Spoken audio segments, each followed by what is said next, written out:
ठीक है, नेक्स्ट है हमारा इम्परमेबिलिटी।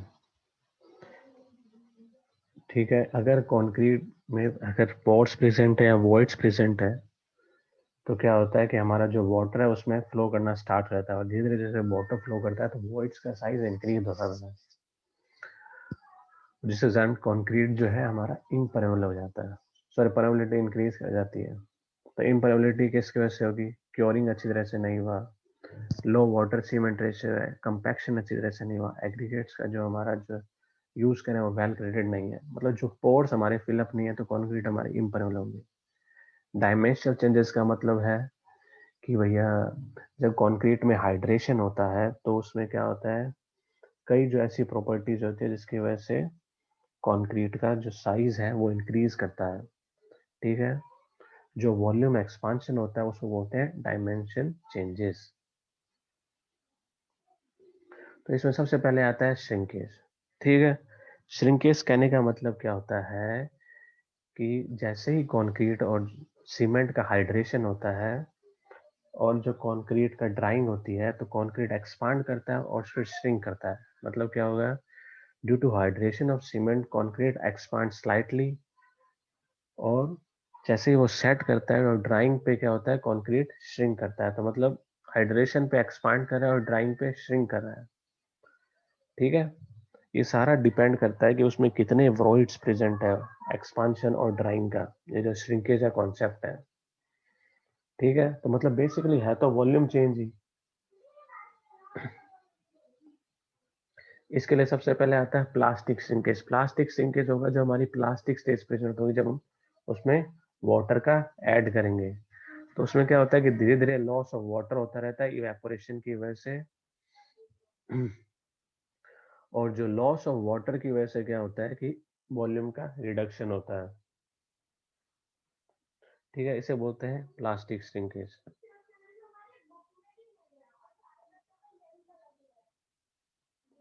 ठीक है, दूसरा है ड्राइंग श्रिंकेज। ड्राइंग श्रिंकेज में क्या होगा, सेम वैसे केस में जब कंक्रीट सेट डाउन हो जाती है तो जब वॉइड ज्यादा प्रेजेंट हो जाते हैं तो ड्राई होने के बाद में कंक्रीट अपने आप के जो श्रिंक होना स्टार्ट कर, श्रिंकेज का मतलब ये है जब कंक्रीट अपना श्रिंक होना स्टार्ट कर जाए। ठीक है, आपके ना कोई बेसिक इनके प्रॉपर्टीज का इनका कोई है नहीं, आपको सिर्फ श्रिंकेज पढ़ना है कि श्रिंकेज क्या होता है। ड्राइंग श्रिंकेज नहीं आपके, ना ही प्लास्टिक श्रिंकेज है, ऑटोजेनस और कार्बोनेशन श्रिंकेज।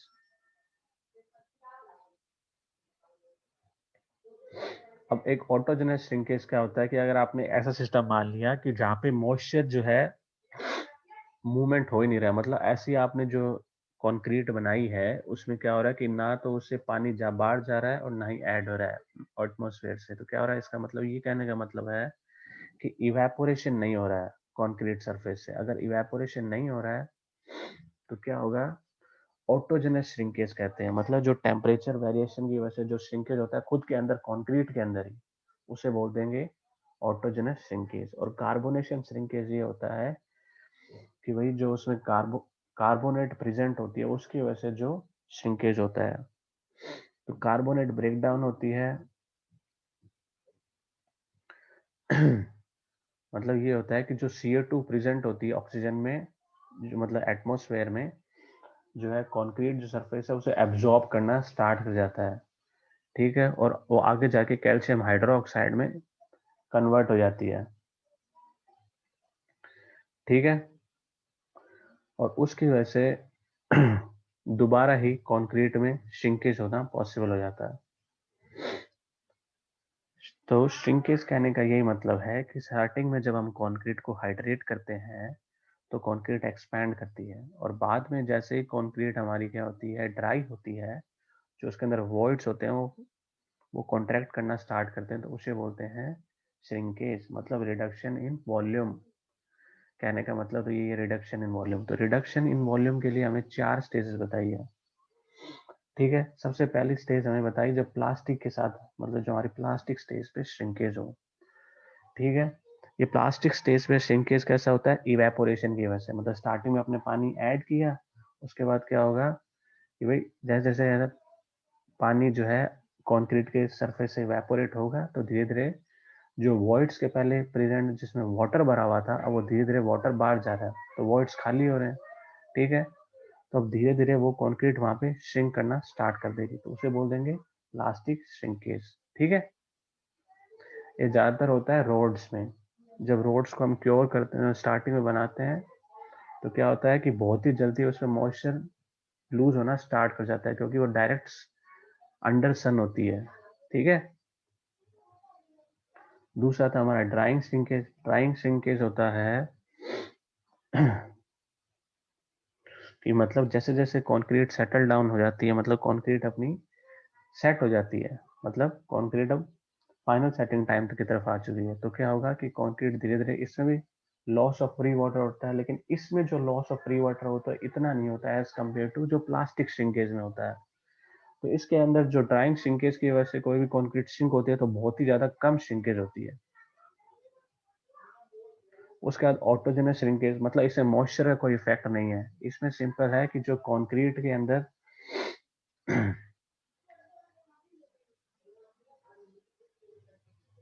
जो भी मतलब क्या होता है कि मतलब अगर मान लो आपने कंक्रीट लिया, अगर उसमें मॉइस्चर भी रिमूव नहीं हो रहा, टेम्परेचर भी कांस्टेंट है, सब कुछ एकदम जो जैसा ही है, लेकिन जो वॉइड्स की वजह से जो श्रिंकेज होगा वो सिंपल हो गया ऑटोजेनस श्रिंकेज, जो खुद का उसका श्रिंकेज होता है कंक्रीट का, ना कि एटमॉस्फेरिक फैक्टर्स की वजह से जो श्रिंक हो रहा है। लास्ट है कार्बोनेशन श्रिंकेज। कार्बोनेशन श्रिंकेज होता है जो जो कार्बन डाइऑक्साइड प्रेजेंट होती है एटमॉस्फेयर में, वो वाटर के जो सरफेस पे वाटर होता है कंक्रीट के, उसके साथ रिएक्ट करती है, कार्बन हाइड्रोक्साइड बनाती है, सॉरी कैल्शियम हाइड्रोक्साइड बनाती है, और कैल्शियम हाइड्रोक्साइड किसमें कन्वर्ट होता है, कैल्शियम कार्बोनेट में। ठीक है, इसकी वजह से जो श्रिंकेज होता है उसे बोलते हैं कार्बोनेशन श्रिंकेज। तो आपको सिर्फ श्रिंकेज में क्या होता है, श्रिंकेज की मेन डेफिनेशन क्या है, ये जो पॉइंट्स है, जो ये आपको याद करने की कोई जरूरत नहीं है, ना देखने की जरूरत है।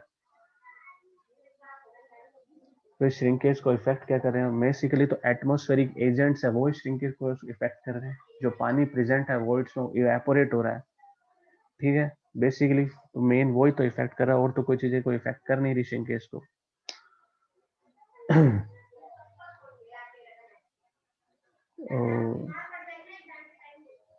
देखो जिस जिसको डाउट है ना कि भाई कल लैब, देखो कल जो आपका प्रैक्टिकल है वो आपको जो है आपको बता दिया जाएगा कि कौन सा प्रैक्टिकल होगा, मैं आपको सीआर को बता दूंगा, वो आपको बता देगा सबको। ठीक है, और उसके बाद में देखो अभी जो है ये कंडीशन है कि आपको आना कंपलसरी नहीं है। ठीक है, तो आप अपने एक्सटेंट पे आए, और आपको बोल दिया गया है कि सर ने, राजपाल सर ने बता दिया होगा कि आपको अपने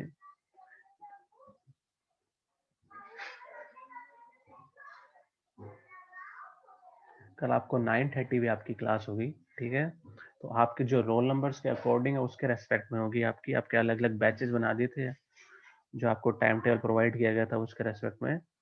ठीक है, और आपको एनओसी साथ में लेके आनी है। ठीक है, ये है, आपको प्रैक्टिकल जो होगा वो तो कल बता दिया जाएगा। ठीक है, या फिर आज मैं आपको शाम को बता दूंगा।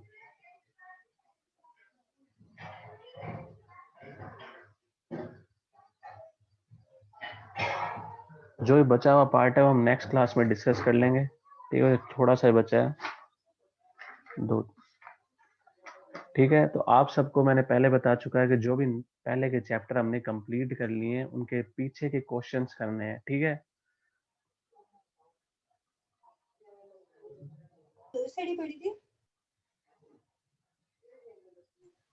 सर हम्म, हेलो सर, आप असाइनमेंट कब भेजोगे?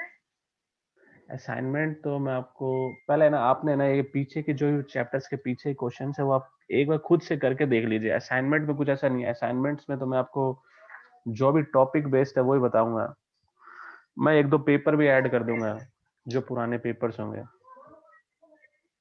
Okay sir. तो आप है ना अभी से जो पुराने क्वेश्चंस है पीछे के वो करना स्टार्ट कर दीजिए, बुक के जो पीछे क्वेश्चंस है, क्योंकि अब आपका पेपर सब्जेक्टिव होगा, अब ऑब्जेक्टिव तो होगा नहीं। ठीक है,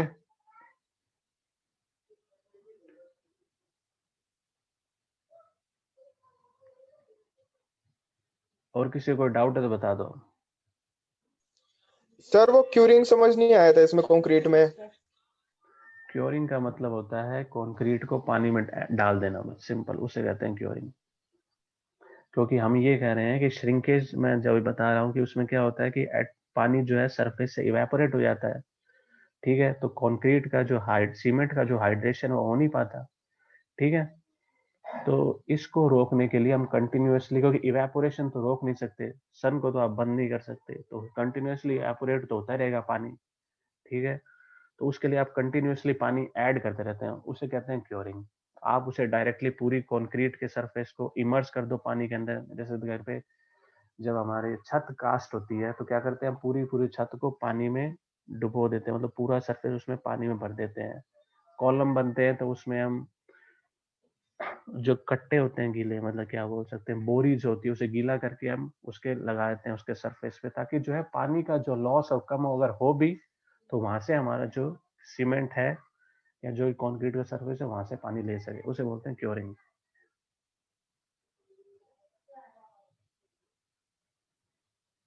10 क्लास में उसके लिए ऑनलाइन है। देखो फिर दोनों तरफ से जो, फिर आपको ये तो है कि क्लासेस तो आपकी ऑनलाइन ही चलेगी। अगर लैब्स में जो एक्सपेरिमेंट हो रहे हैं या जो नहीं भी हुए हैं वो सब आपको मैं वैसे तो ऑनलाइन करवा ही रहा हूँ, क्योंकि मैंने आपको अधिकतर सारे एक्सपेरिमेंट करवा दिए ऑनलाइन ही। सीमेंट के सारे करवा दिए, ठीक है। एग्रीगेट्स कई बता दिए हैं, ठीक है। कंक्रीट के ही मैंने आपको एक्सपेरिमेंट बता दिए। कंक्रीट का सिर्फ आपका एक ही स्ट्रेंथ है, कंप्रेसिव स्ट्रेंथ वाला, वो मैंने बता दिया आपको, ठीक है। और अगर वैसे भी आपको जो अगर कोई बताने पड़े प्रैक्टिकल, ठीक है, तो मैं आपको ज़्यादातर तो ऑनलाइन ही सारे बता दूंगा, और जो ऑफलाइन क्लास है उसमें भी हम आपको बता देंगे।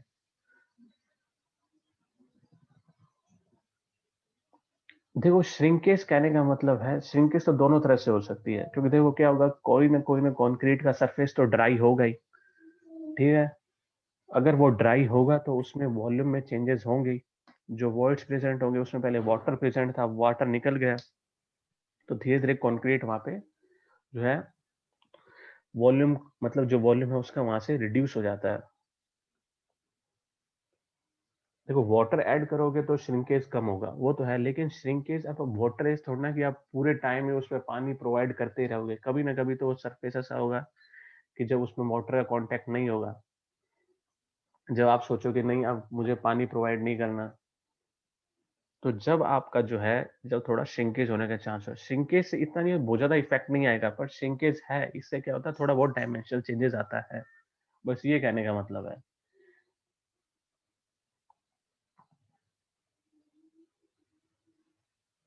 और किसी को डाउट है? सर अगर क्योरिंग ना करे तो सर अगर क्योरिंग ना करे तो क्या इफेक्ट पड़ता है कंक्रीट पे? श्रिंकेज का ही तो इफेक्ट पड़ता है, अगर मान लो आपने कंक्रीट की क्योरिंग नहीं करी, देखो, ठीक है, तो क्या होगा कि जो सीमेंट को जो पानी मिलना था वो तो इवेपोरेट हो गया, ठीक है, क्योंकि सीमेंट एक दिन में स्ट्रेंथ गेन नहीं करती, सीमेंट कंटिन्यूअसली एक पीरियड ऑफ टाइम में स्ट्रेंथ गेन करती है, ठीक है। तो अब क्या होगा, जो सीमेंट हाइड्रेट होने वाली थी, अब मान लो 2 दिन बाद 3 दिन बाद या कुछ भी बाद, तो अब वो हाइड्रेट नहीं हो पा रही, वो एक सिर्फ एक लूजली पार्ट बन गया उसका, इसका एक कंक्रीट का पार्ट। मान लो आपने 5 किलो सीमेंट ली, 5 किलो सीमेंट में से 4.5 किलो तो हाइड्रेट हो गई, आधा किलो जो सीमेंट जो स्ट्रेंथ के लिए आपको वाटर के साथ मिक्स होने पर थी, उसके रेस्पेक्ट का जो वाटर था वो तो उड़ गया, इवेपोरेट हो गया, एटमॉस्फेयर में चला गया, ठीक है। तो अब उस रेस्पेक्ट की जो स्ट्रेंथ गेन होनी थी उतने सीमेंट की, वो तो चली गई। अब आपकी जो कंक्रीट जो स्ट्रेंथ की आप बना रहे थे, M20 की, M30 का जो भी कुछ बना रहे थे, अब उस स्ट्रेंथ को गेन नहीं कर पाएगी,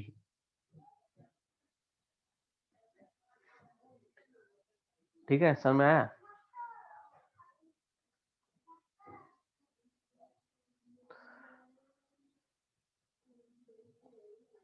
अब और किसी को डाउट है?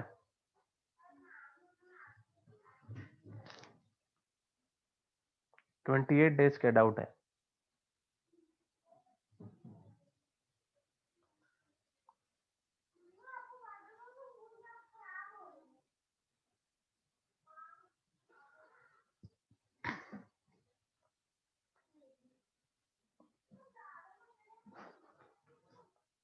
मतलब किसी को डाउट नहीं है?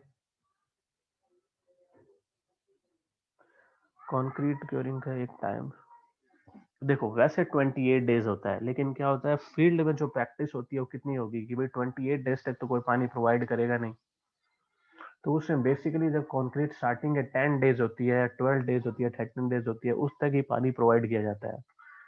ठीक है, उसके बाद भी अगर पानी थोड़ा बहुत प्रोवाइड करते रहते हैं। ठीक है, बीच बीच में 2 दिन बाद प्रोवाइड कर दिया, 3 दिन बाद कर दिया, पर वो थोड़ा बहुत प्रोवाइड करते रहते हैं। ठीक है,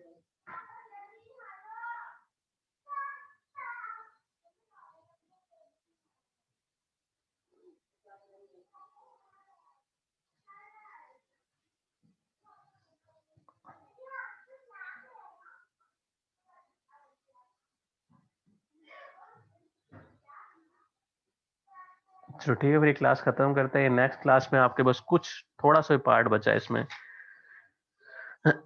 कि भाई थर्मल एक्सपांशन क्या होता है, क्रीप क्या होता है, modulus of elasticity. Modulus of elasticity तो आपने उसमें पढ़ा होगा स्ट्रेंथ ऑफ मैकेनिक्स में, सॉम में। ठीक है, तो हर किसी के थोड़ा बहुत बेसिक बेसिक पार्ट पढ़ने क्या क्या होता है। ठीक है, और लास्ट है फिर आपका क्वालिटी कंट्रोल चैप्टर का। तो नेक्स्ट शायद तक आपका प्रोपोर्शनिंग ऑफ कंक्रीट है, उसमें आपको आईएस कोड लेगा 10262। तो आप नेट से डाउनलोड कर लेना उसको, IS2 10262 2009। उसमें कुछ ही चीजें हैं आपके सिलेबस में, पर वो कोड अच्छा है तो आपको पता चलता रहेगा। ठीक है,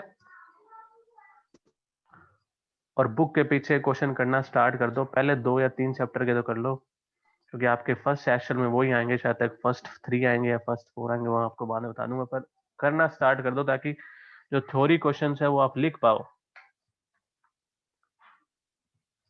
ठीक है।